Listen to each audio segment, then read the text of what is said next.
বাংলাদেশের সর্বশেষ গুরুত্বপূর্ণ আপডেট সংবাদে আপনাকে স্বাগত। শুরুতেই সংবাদ শিরোনাম, পরে বিস্তারিত।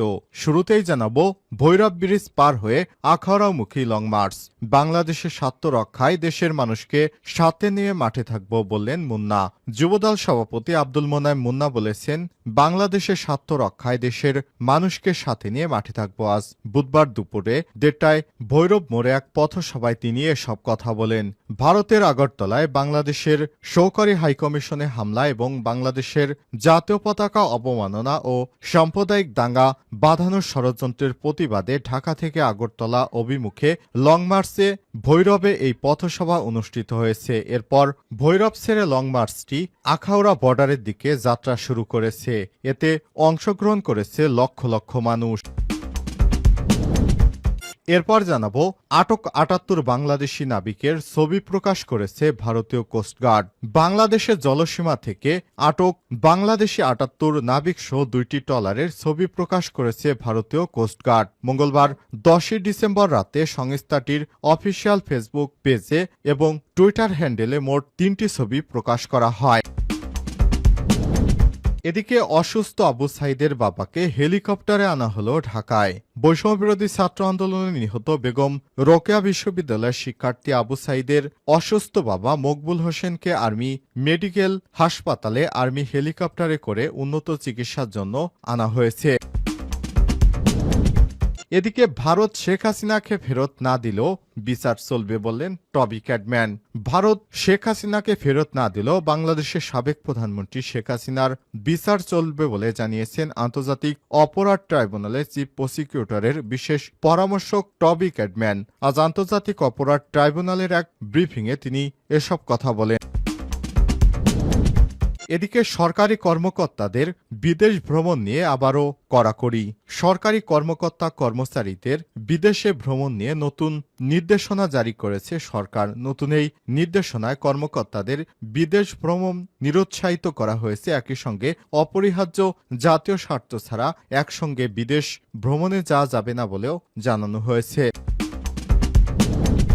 এবং সর্বশেষ জানাবো, হাতকড়া নিয়ে মায়ের জানাজা দাফনে ছাত্রলীগ নেতা। মায়ের হাতকড়া পরা অবস্থায় মায়ের জানাজা ও দাফনে অংশ নিয়েছে চুয়াডাঙ্গা পৌর ছাত্রলীগের সাবেক সহসভাপতি জাহাঙ্গীর হোসেন। মায়ের মৃত্যুতে কারাগার থেকে প্যারোলে মুক্তি পান তিনি, তবে জানাজার সময় তার হাতকড়া খোলা হয়নি। এমনই হাতকড়া নেই মায়ের মরদেহ কাঁধে কবরস্থানে যান ছাত্রলীগের এই নেতা। গতকাল বিকেলে প্যারোলে 4 ঘন্টার জন্য মুক্তি পান তিনি। প্রিয় দর্শক, এতক্ষণ শুনছিলেন সংবাদ শিরোনাম, এবারে বিস্তারিত। তবে তার আগে বন্ধুরা, অনুরোধ থাকবে এই সংবাদটিতে একটি লাইক দিন। এই চ্যানেলে আপনি নতুন হয়ে থাকলে আমাদের সংবাদটি দেখতে দেখতে চ্যানেলটি সাবস্ক্রাইব করে রাখুন। কমেন্ট করে আপনার মূল্যবান মতামত জানিয়ে দিন আপনি বিশ্বের কোন দেশ থেকে বা বাংলাদেশের কোন স্থান থেকে আমাদের সংবাদটি দেখছেন এবং শুনছেন। এবারে বিস্তারিত।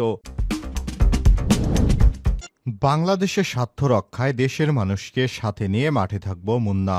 যুবদলের সভাপতি আব্দুল মোনায়েম মুন্না বলেছেন, বাংলাদেশের স্বার্থ রক্ষায় দেশের মানুষকে সাথে নিয়ে আমরা মাঠে থাকব। আজ বুধবার দুপুরে 1:30টায় ভৈরব মোড়ে এক পথসভায় তিনি এসব কথা বলেন। ভারতের আগরতলায় বাংলাদেশের সহকারী হাইকমিশনে হামলা এবং বাংলাদেশের জাতীয় পতাকার অবমাননা ও সাম্প্রদায়িক দাঙ্গা বাঁধানোর ষড়যন্ত্রের প্রতিবাদে ঢাকা থেকে আগরতলা অভিমুখে লং মার্চে ভৈরবে এই পথসভা অনুষ্ঠিত হয়। যুবদল, স্বেচ্ছাসেবক দল এবং ছাত্র দল এই লং মার্চ করেছে।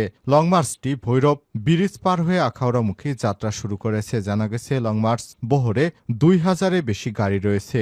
পথগাড়ি দেওয়ার সাথে সাথে যুক্ত হচ্ছে নতুন গাড়ি। মোনায়েম মুন্না বলেন, আমরা জাতীয়তাবাদী শক্তি, দেশ এবং জনগণের স্বার্থে ঐক্যবদ্ধ।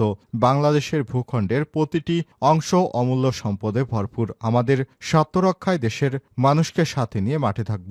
এই লং মার্চ শান্তিপূর্ণ কর্মসূচি উল্লেখ করে তিনি বলেছেন, আমরা ভারতের উগ্রবাদী গোষ্ঠীর মতো আচরণ করতে মাঠে নামি নাই। আমরা আইনের প্রতি শ্রদ্ধাশীল।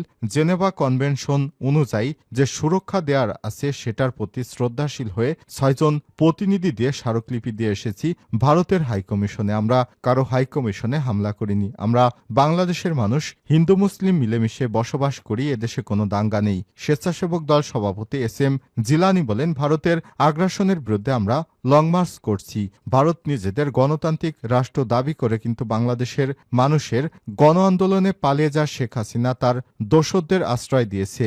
আপনাদের জানিয়ে দিতে চাই যে এই বাংলাদেশ শেখ হাসিনার বাংলাদেশ না, এই বাংলাদেশ শহীদ জিয়ার, খালেদা জিয়ার, তারেক রহমানের বাংলাদেশ। এদেশের 1 ইঞ্চির মাটির দিকে যে তাকাবে তাদের চোখ উপড়ে ফেলা হবে।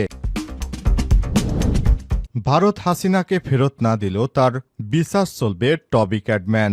ভারত শেখ হাসিনাকে ফেরত না দিলেও বাংলাদেশের সাবেক প্রধানমন্ত্রী শেখ হাসিনার বিচার চলবে বলে জানিয়েছে আন্তর্জাতিক অপরাধ ট্রাইব্যুনালের চিফ প্রসিকিউটরের বিশেষ পরামর্শক টবি ক্যাডম্যান। বুধবার 11 ডিসেম্বর সকালে আন্তর্জাতিক অপরাধ ট্রাইব্যুনালের এক ব্রিফিংয়ে তিনি এসব কথা বলেন। টবি ক্যাডম্যান বলেন, জুলাই আগস্টে গণহত্যার বিচারের আন্তর্জাতিক মান মেনে চলা হচ্ছে।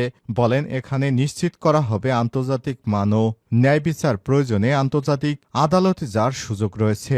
চিফ প্রসিকিউটরের বিশেষ এই পরামর্শক বলেন, শেখ হাসিনাকে ফেরাতে ভারত কি করবে জানি না, তবে ভারত যদি শেখ হাসিনাকে ফেরত নাও দেয় তাহলে তার অনুপস্থিতিতেই তার বিচারের কাজ চলবে। ভারত গণতান্ত্রিক দেশ এবং আইনের শাসনে বিশ্বাস করে শেখ হাসিনাকে ফেরত দেবে বলে মন্তব্য। আটক 78 বাংলাদেশি নাবিকের ছবি প্রকাশ করেছে ভারতীয় কোস্টগার্ড। বাংলাদেশ থেকে ধরে নিয়ে যাওয়া 78 জন নাবিকসহ 2টি ট্রলারের ছবি প্রকাশ করেছে ভারতীয় কোস্টগার্ড। মঙ্গলবার 10 ডিসেম্বর রাতে সংস্থাটির অফিসিয়াল ফেসবুক পেজে এবং এক্স হ্যান্ডেলে এই ছবি প্রকাশ করা হয়। ছবিতে দেখা যায় আটক ট্রলারের নাবিকেরা নৌযানের ডেকের উপর হাত পেছনের দিকে রেখে হাঁটু গেড়ে বসে আছেন। নাবিকদের পেছনে দাঁড়িয়ে থাকতে দেখা যায় ভারতীয় কোস্টগার্ডের সদস্যদের। আরেকটি ছবিতে দেখা যায় সাগরে চলছে বাংলাদেশের 2টি ট্রলার। তৃতীয় ছবিতে ছিল জেটিতে ট্রলারের 2টি নিয়ে আসার দৃশ্য। ভারতীয় কোস্টগার্ডের ফেসবুক পেজের এক পোস্টে উল্লেখ করা হয়েছে, ভারতীয় সমুদ্র সীমায় মৎস্য আহরণের অভিযোগে এক অভিযানে 2টি ট্রলারসহ 78 জন বাংলাদেশিকে আটক করা হয়েছে। নাবিকসহ ট্রলার 2টি প্যারাদ দ্বীপের কাছে নিয়ে আসা হয়েছে। আটক বাংলাদেশি 2টি নৌযান হল এমবি লাইলা 2 এবং এমবি মেঘনা 5। এমবি লাইলা 2 ট্রলারটি এসআর ফিশিং নামের প্রতিষ্ঠান, অপরদিকে এমবি 5 নামের ট্রলারটি সি অ্যান্ড অ্যাগ্রো লিমিটেডের মালিকানাধীন। সি অ্যান্ড অ্যাগ্রো লিমিটেডের নির্বাহী পরিচালক সুমন সেন বলেছেন, সোমবার সকালে ট্রলার 2টি বাংলাদেশের সমুদ্রসীমার 1 নটিক্যাল মাইলের ভেতরে মাছ ধরছিল। এ সময় ভারতীয় কোস্টগার্ড ট্রলার 2টি আটক করে নিয়ে যায়। এখন যেহেতু ভারতীয় কোস্টগার্ড আটক করেছে বলে ফেসবুকে জানিয়েছে, তাই আইনি প্রক্রিয়ায় তাদের উদ্ধার করা যায়। সেজন্য বাংলাদেশ সরকারের সংশ্লিষ্ট পক্ষকে জানিয়েছি আমরা। নৌপরিবহন অধিদপ্তরের মহাপরিচালক কমোডর মোহাম্মদ মাকসুদ আলম বলেছেন, ঘটনার পর বাংলাদেশের কোস্টগার্ড সহ সরকারি সংস্থাগুলো ভারতের কর্তৃপক্ষের সঙ্গে যোগাযোগ করেছে। ট্রলার 2টি উদ্ধারের পদক্ষেপ নেওয়া হচ্ছে। নাবিকেরা ভালো আছেন।